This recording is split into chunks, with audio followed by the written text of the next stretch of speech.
elementary school transitions. Specifically, this presentation will target the areas of academic planning, preparing your child, and preparing yourself.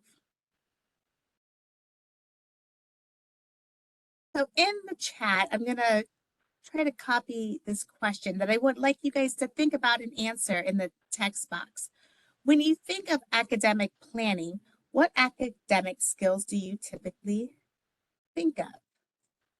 Enter that there for you in the chat. And if you could type in your responses in the text box. I'm just curious on what you would think as a parent when you're thinking of academic planning for your child. What skills do you think of?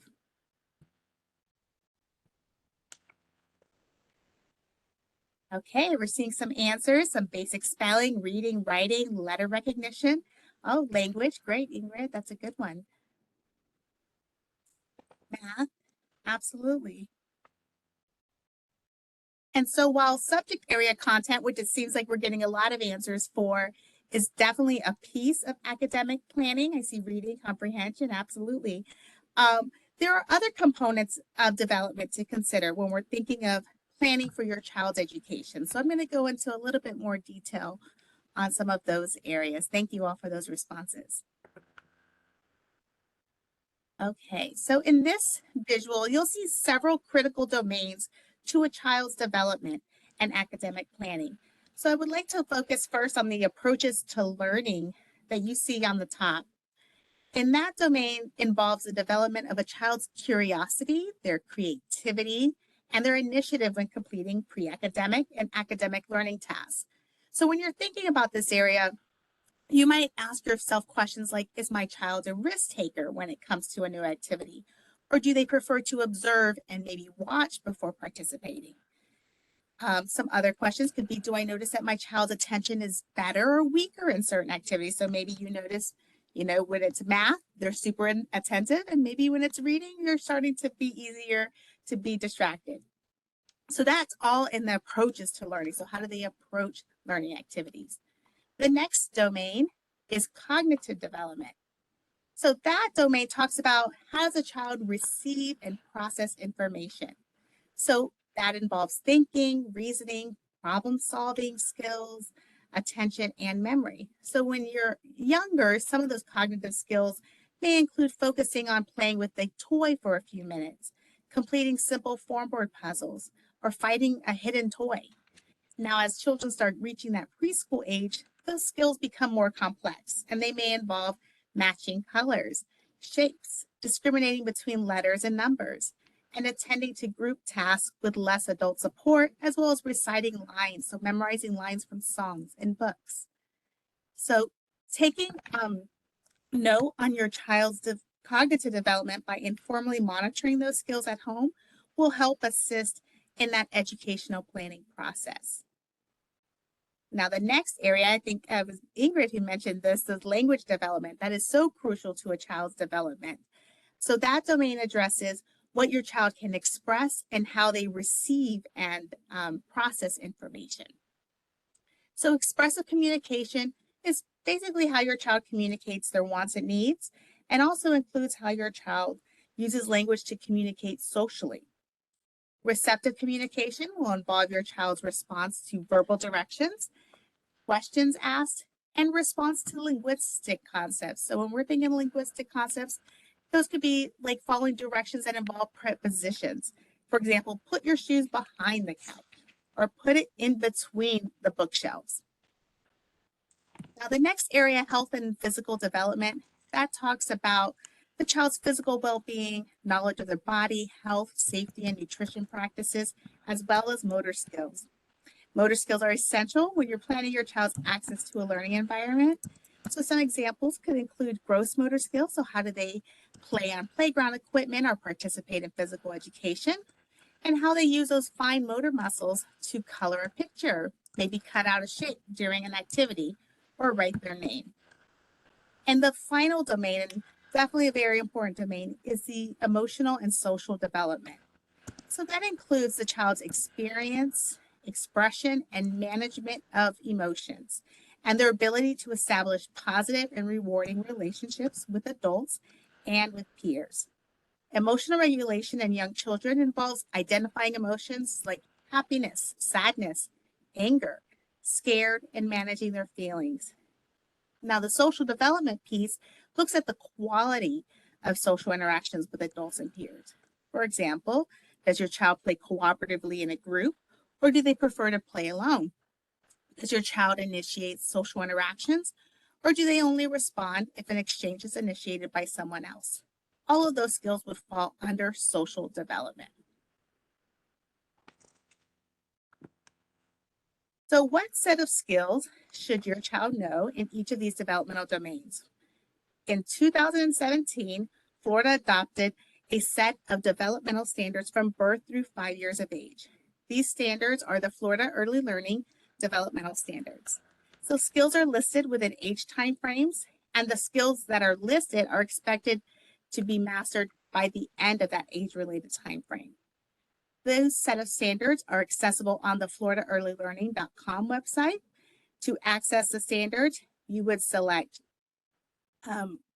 parents, and then you would go to the drop-down box and select early learning and developmental standards. So I'm going to go ahead and put that in the chat box in case you want to have access to that later, because these standards are great for, oh, perfect. I think someone already, maybe not. Hold on, there it goes. Those set of standards are great for you to use along with your child's teacher to monitor your child's overall development before entering kindergarten. So once we just reviewed all of the domains that are covered, and if you ever have any concern about your child's development, or maybe we reviewed one of those domains right now and you're like, this is an area that I'm concerned about before my child enters kindergarten, definitely reach out to us at Preschool Diagnostic Intervention Services. We complete developmental screenings here to see if a child may need any additional support. So if you have, if your child is enrolled in an OCPS VPK program, you can share your concerns directly with your child's teacher, and any screening that was needed can take place at the school. I think someone already dropped the link to our website in the chat, so I won't do that again. Thank you so much. That's wonderful. I'm excited to be able to hear a little bit more about this tonight. My own daughter went through PDIS and had a wonderful experience there, so I definitely recommend that for all of our families. So now I'm going to move to the stage the fabulous Jill Morrison, and we're going to give Jill presenter rights. Oh, well, I think Amanda still has a few bits to go. Oh, I'm so sorry. I'm so sorry. It's okay. I mean, I know I'm great, but you know, Amanda's fantastic. So let's. I saw the contact information sign, and I thought I was ready to roll. So I apologize, guys. You're good. Thank you. So so let's get ready for kindergarten. So we just talked about what we would expect a child to have in place, you know, developmentally before kindergarten. So now let's work on preparing for that transition. The next slide. Okay, so children that are already in our pre-K exceptional student education classrooms will have a transition meeting before entering kindergarten. Some important information for you to know when preparing for this transition meeting is when this meeting will occur and who will attend and what is your role in the meeting. So we'll start with when do they occur. Transition meetings typically occur in the spring before entering kindergarten. So that's anywhere between March and May. You will receive a meeting notice with the proposed date and time at least 10 days before that meeting. And of course, if the day proposed is a conflict in your schedule, just communicate that with the school and they'll do their best to work around so you guys can find a mutual agreed upon time to meet. So who is in attendance? The transition team members would be the people you would typically attend your child's IEP meetings, with the addition of any members invited by you specifically for this transition meeting and a representative from the kindergarten school.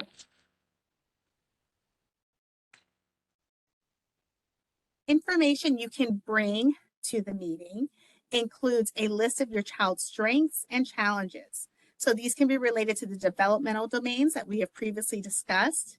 Have you noticed some of your child's strengths in specific domains or with particular skills? And have you noticed there's some areas that are still of concern for you? That input is valuable and will be beneficial to share at this transition meeting. Also, are there strategies that are working that you've noticed at school or at home that you've noted? Definitely take note of those and share them with the team during this meeting. Any input that you can provide to the educational team working with your child will benefit them during this transition meeting and moving forward throughout your child's education. So now we've come to preparing your child. So for this, I'm going to put a question for you guys in the chat box. Let me see if I can get it here.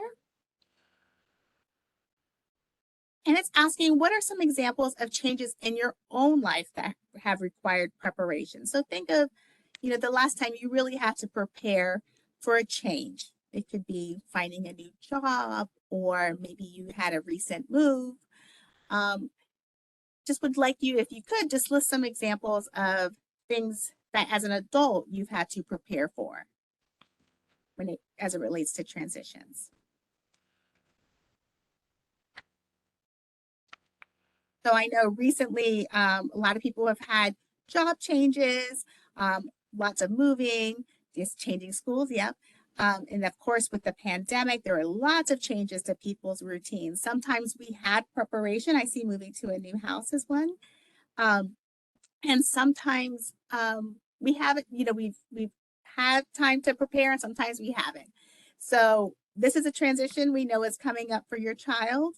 And so we definitely want to make sure that we prepare your child for this transition, as it will definitely benefit them on the first day of school. Okay, so one of the first things you can do to prepare your child for the transition to kindergarten is to participate in early kindergarten registration.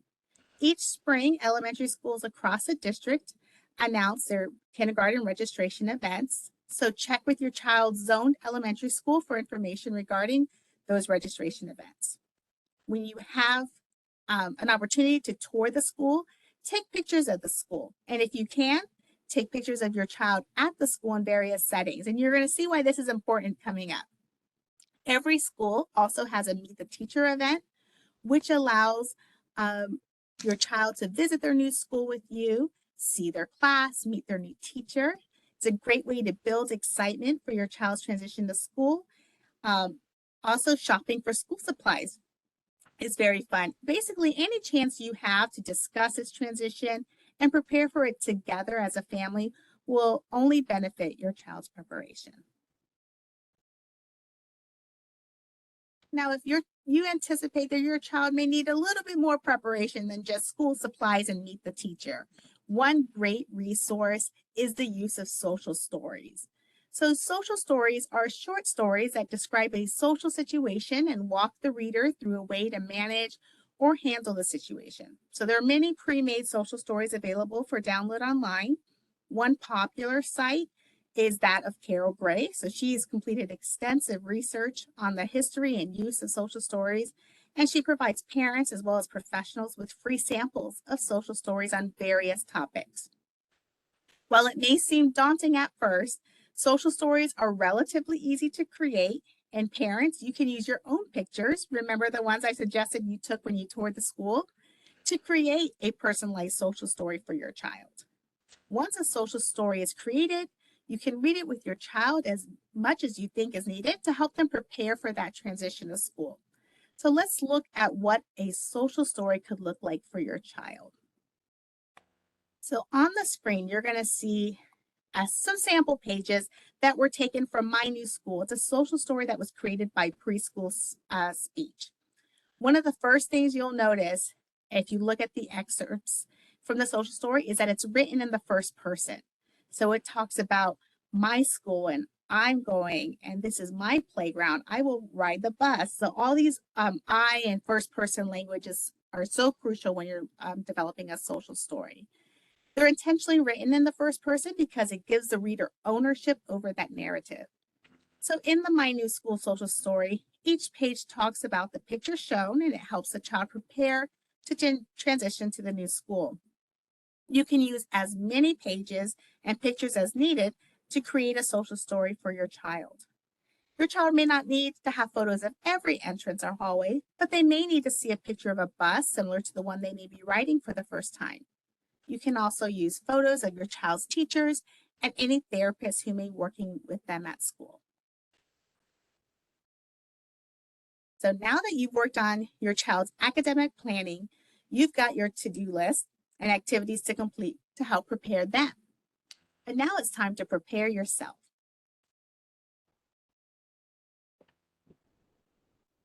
So one of the first things you can do to prepare yourself is network with other families of children your child's age transitioning into school.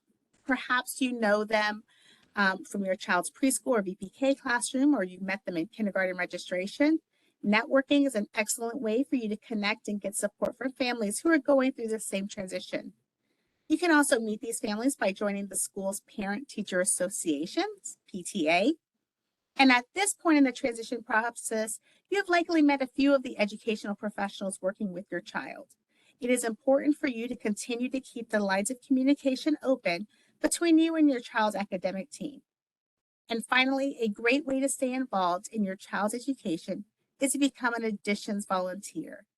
Additions volunteers assist in school activities, in events, and support the school in various ways. So sign up early, look for opportunities that interest you, and become a part of the school community. So thank you for taking the time out of your day to listen to this portion of the presentation. I hope you've learned a few strategies to help prepare your child for transitioning into preschool and elementary school. And I'm available to answer any questions should you have any. And thank you again. Okay, guys, if anyone has any questions for Amanda and you'd like to post them in the chat box, now would be a great time to do that. And I will go ahead and welcome our next presenter to the stage for real this time. And I'm going to go ahead and make Jill the presenter. And take it away, Jill. Okay, well, thank you so much for having me here. We're going to start out. First of all, I'm going to give a big thank you to the fabulous Victoria, who is going to be putting a poll in the chat box before we start talking about probably one of the scariest things for parents of students with disabilities. As a parent of 3 students with disabilities myself, I think this was the most frightening thing that I ever experienced, moving from elementary school to middle school. So we're going to be talking about that, and we're going to start off with a quick poll of what among these 4 areas is your biggest concern about moving from elementary to middle school. And let me see if it's in there or not. Okay, I may have to open up and take a second to grab this and put this in the chat for you. So give me just a moment.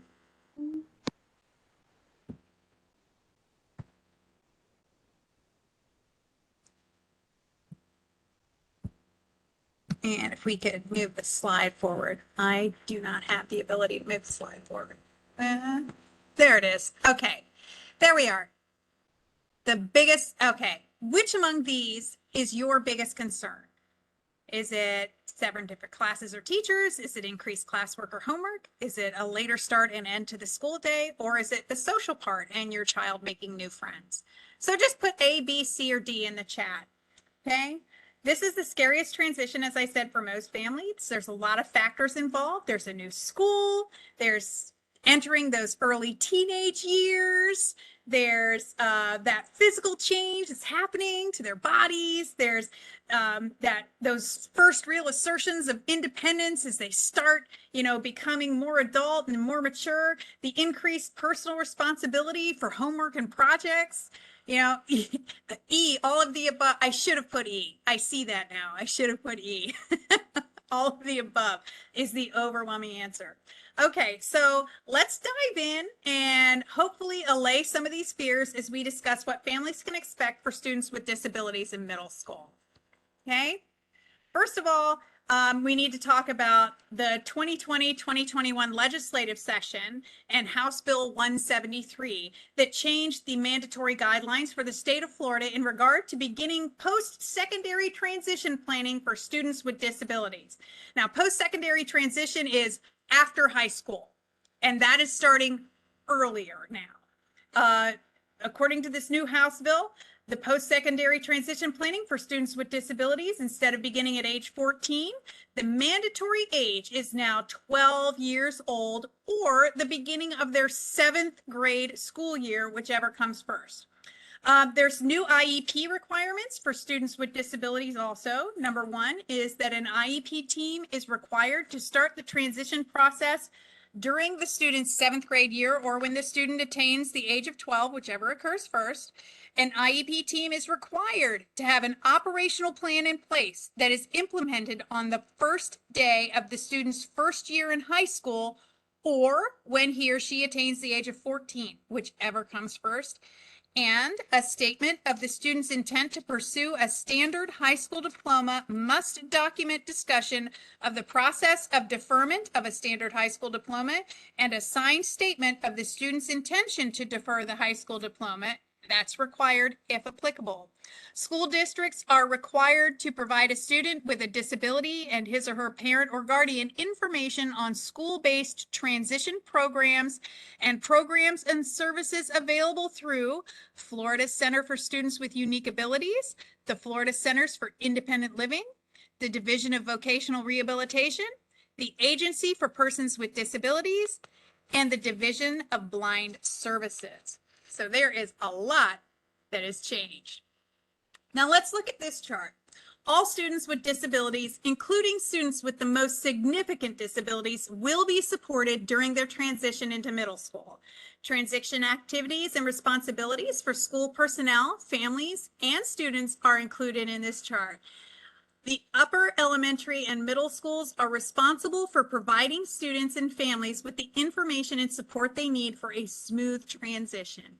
Families of students with disabilities and the students themselves also have responsibilities to ensure a successful transition to middle school.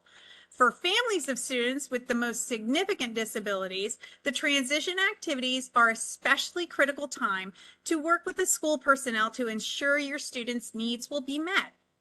OCPS Transition provides a continuum of transition services, and transition services are a coordinated set of activities for the student with a disability that is designed to be a results-oriented process that is focused on improving the academic and functional achievement of the student with a disability to facilitate the student's movement from school to post-school activities, including post-secondary education, vocational education, integrated employment, including supported employment, continuing and adult education, adult services, independent living, or community participation, and it's based on this individual student's needs, which takes into account the student's strengths, preferences, and interests. And it also includes instruction, related services, community experiences, employment, other post-adult living objectives, and if appropriate, acquisition of daily living skills. So it's a lot. This law changed a lot. Now, career planning is a transition requirement of the Florida Department of Education and IDEA for students with disabilities. This does not mean that your child has to choose a career now and it's set in stone and that's what they're going to do for the rest of their life. That would be unreasonable. Career planning is designed to assist your child in recognizing their likes and strengths and using those pieces of information to help decide on a career that best suits them. So it's not uncommon for students to change their career goals frequently. A career and education planning course during grades 6, 7, or 8 is a requirement for promotion to high school now. Now, that course includes the development of a personalized academic and career plan that may be updated as the student progresses through middle school and high school.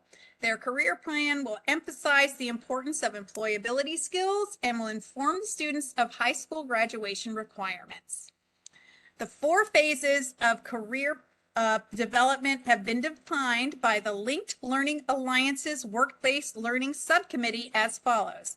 Career awareness is learning about opportunities, education, and skills needed in various occupational pathways to choose a career that matches one's strengths and interests. Career exploration. Students explore career options to provide motivation and informed decision making. Career preparation. Students apply learning through practical experience and interaction with professionals from industry and the community in order to extend and deepen classroom work and support the development of college and career readiness. The skills, technical skills, and applied workplace skills. Career education and training. Students pursue post-secondary education and train for employment in a specific field or range of occupations.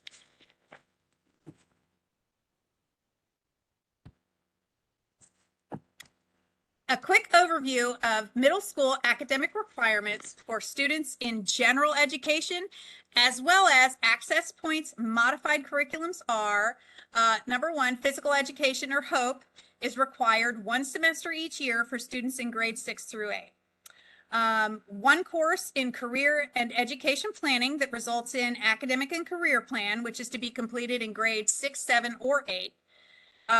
3 middle school or higher courses in English language arts, 3 middle school or higher courses in mathematics, 3 middle school or higher courses in science, 3 middle school or higher courses in social studies, and one of those has to be civics.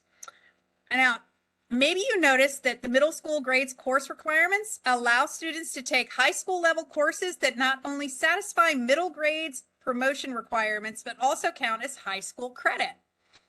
Studies show that taking challenging courses at a young age can improve the odds of getting into college. More specifically, students who take algebra in 8th grade and geometry in 9th grade are more likely to attend college than those who don't take those courses at that time. On the other hand, there are some possible disadvantages of taking high school courses during middle school grades. Potential disadvantages are as follows. Okay, the student may not be prepared for above grade level work. Time demands of above grade level courses could be challenging. High school courses require increased levels of maturity and critical thinking. Like, is your student ready for this?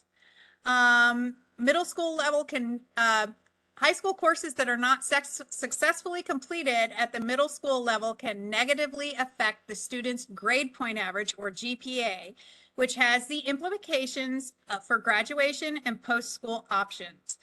In addition, this negative experience could affect their confidence. Okay, so these advantages and disadvantages are part of the reason why the student is to be involved in their academic planning. Not every student is aware of their strengths and areas in which they struggle. So the student working together with the IEP team can provide an opportunity for the student to recognize those areas or discover new opportunities that they may not have considered, such as career and technical education, or community-based vocational education, or one of the other programs on the transition continuum services that are available to eligible students with disabilities. Higher education courses, students can complete higher level courses in math, science, and civics if they have the prerequisites that are required for them to take those courses. And they can also take them virtually in addition to what they're doing online, but we can get into that later. Okay, I hope that answered your question, Jasmine. Now, let's think about the student, because the student is now a major stakeholder in the IEP. They have some new responsibilities. Now, the student should attend their final 5th grade IEP meeting with their family member, usually a parent or a guardian. Okay, they will be encouraged to pursue activities that enhance their education and pursue their career path. They'll be encouraged to be responsible for information about activities and events at their new middle school by visiting the school website. And because self-advocacy is an important skill for students with disabilities to practice, they will be encouraged to ask questions in person and via email to their teachers about going to their new school. Their IEP is a tool for them to learn to self-manage their disabilities, not only in school, but in the world around them as well. So they will be expected to participate as much as possible in providing input for and creating an educational plan and career plan with the IEP team that works for them. Oh, I keep forgetting to advance the slide. Sorry about that. Okay, post-secondary transition IEP meetings. How is this IEP meeting going to look different than what you're used to?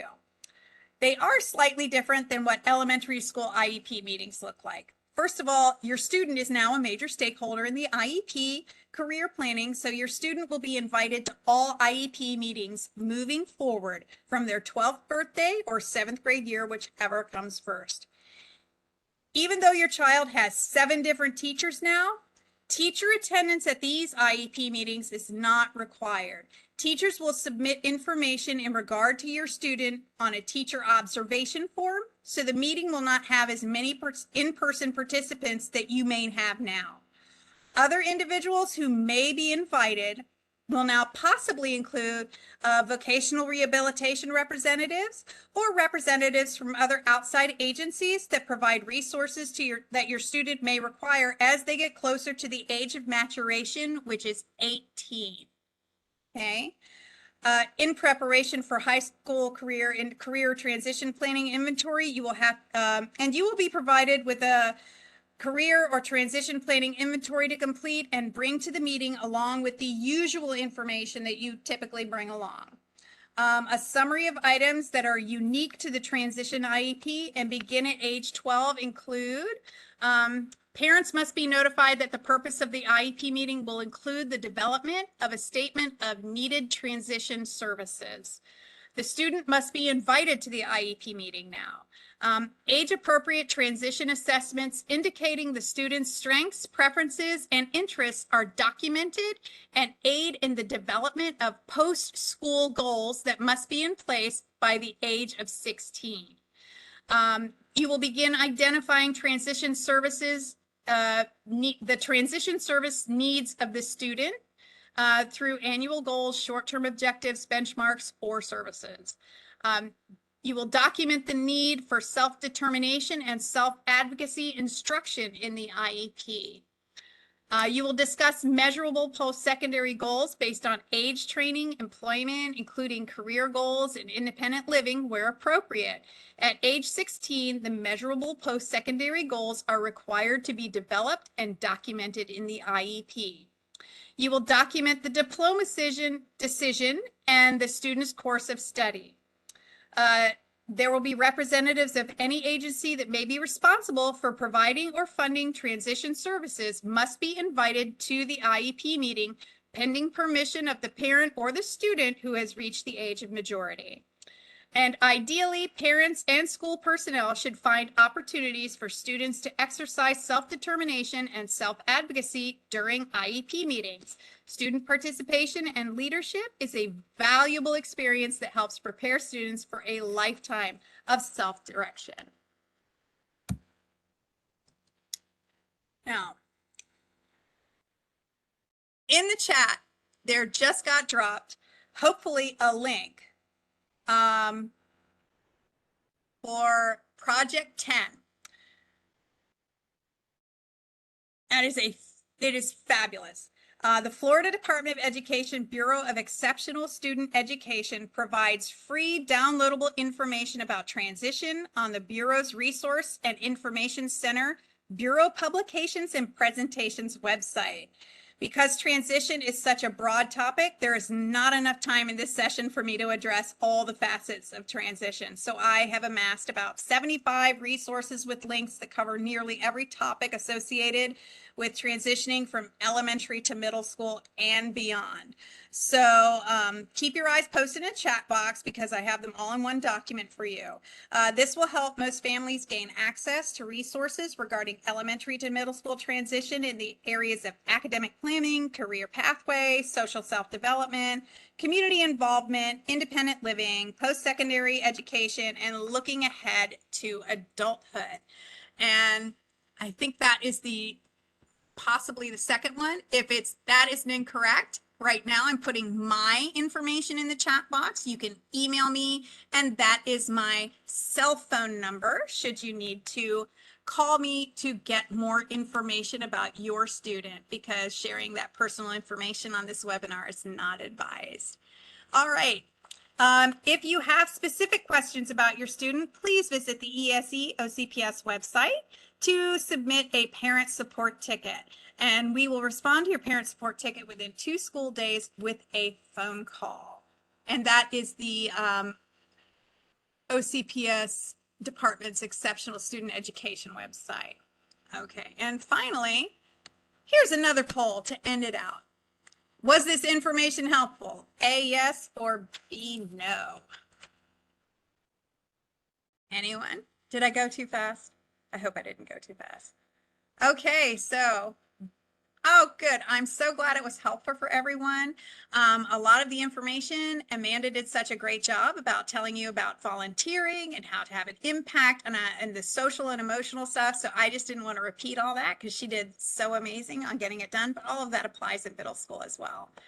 So let me just say thank you so much for attending our session today. If you have any questions about middle to high school, elementary to middle school transition, feel free to contact me, Jill Morrison. And if you have questions, you can always contact Amanda if you're interested in the pre-K to elementary school, which is another big jump that a lot of parents have a lot of questions about. And let me tell you, Amanda is fantastic. She can help you out with that. So I can't believe we got through all that. So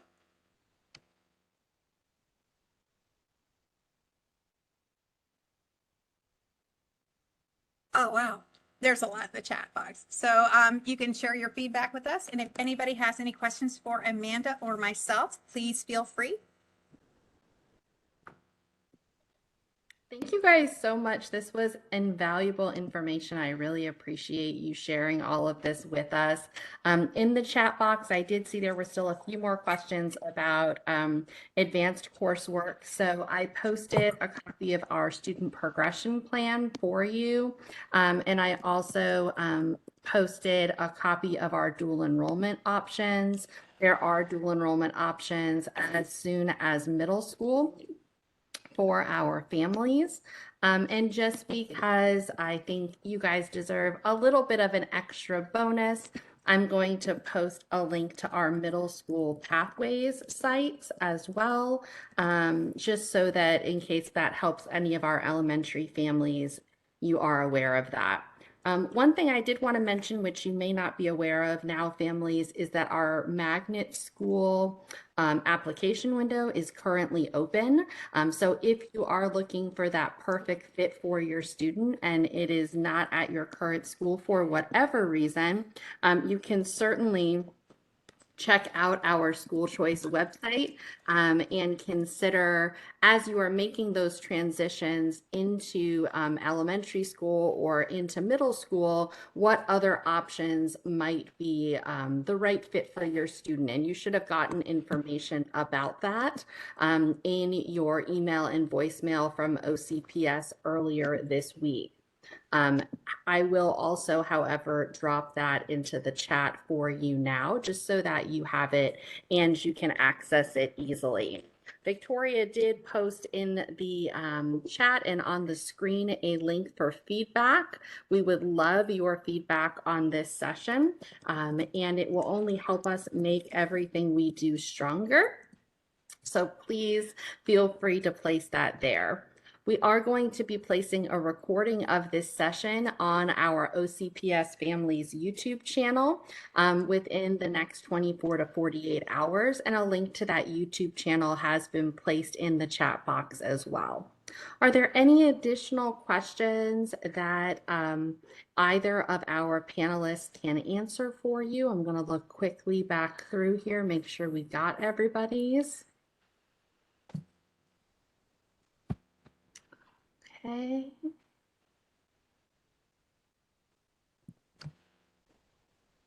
I think we did, ladies. I think you did an outstanding job. Jasmine, when you said last week's Parent Academy, which one were you referring to? The guide to OCPS schools, or were you looking for the Learn Where You Live OCPS Best Standards workshop? We had several that were happening and had to be rescheduled due to the hurricane.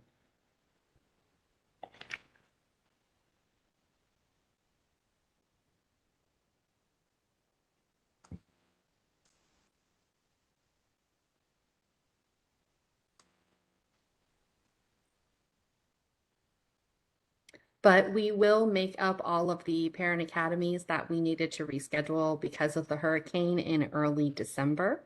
We also have another ESE transition workshop for those at the middle school and high school level. And those will be happening tomorrow evening. So if you are interested in those, maybe you have another student who is transitioning to high school or out of high school, that workshop will be tomorrow evening at 6 p.m. If you're interested in registering for any of the sessions that needed to be made up from last week or any future parent academies, we are happy to have you join us, and those are available at parentacademy.ocps.net.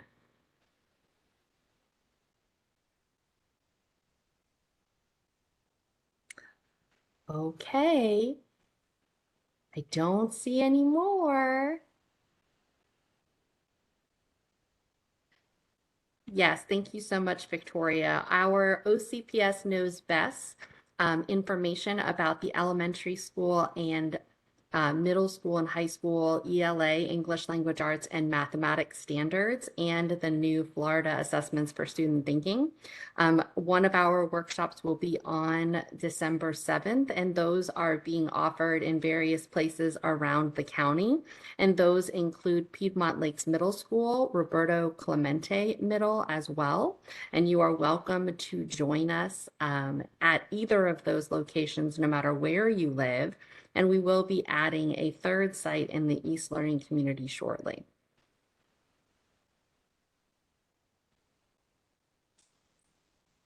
Thank you so much, everybody, for coming, and we hope you have a great evening. Bye.